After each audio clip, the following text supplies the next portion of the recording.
If we think of some sort of low force type scenario, low threat scenario where we're being grabbed for whatever reason, you can just not let yourself be grabbed.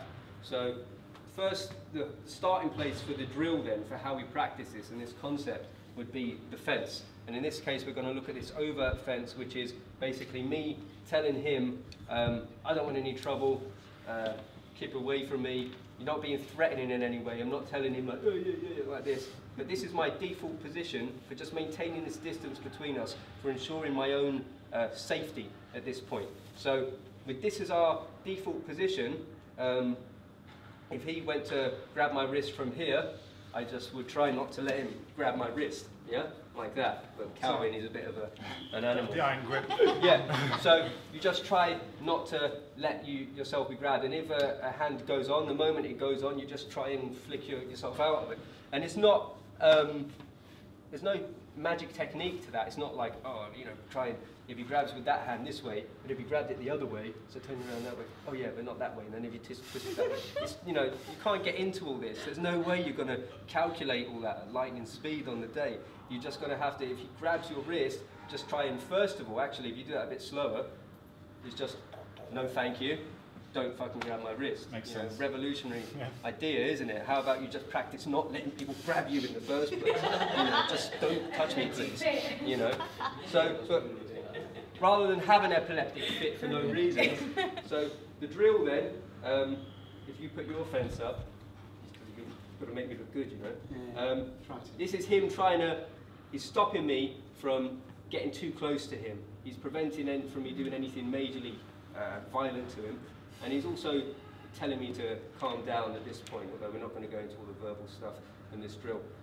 And all I'm going to do is try and grab him, grapple him, hands only. So what that means is, I'm just going to try and get grabby on his neck, on his wrist, maybe his leg, but we're not going to grapple him elbows deep, because that becomes a whole new thing. If somebody is really like trying to get in there with that level of force, then fucking hell, you want to be doing more than using your fence at that point. You know, that should be a clue that they're up to no good, and you want to be looking at doing something a bit more.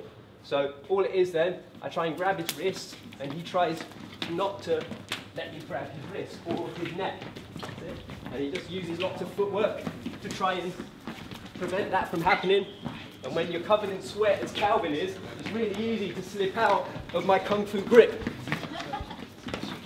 Yeah, just like that. What you'll notice he didn't do is any like sort of fuck off, get away from me, because it's a defensive thing. Again, it's just a low force type of situation we're looking at for now. So he didn't do any sort of pushing and shoving and all that. He used the space that he had to maintain that distance.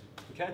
So in a real life sort of context, you wouldn't let that go on for too long. After a while, it becomes quite obvious that this person is, wow, they're really trying to get me. So you might want to think about something else. So that's the drill. You're just going to partner up, and nice and slowly, just going to try and do that. One of you has this hands up position, what we call the fence. And the other person is going to try and grab wrist, try and grab neck, maybe a leg. And all you're going to do is just try not to let them, but always come back to this position.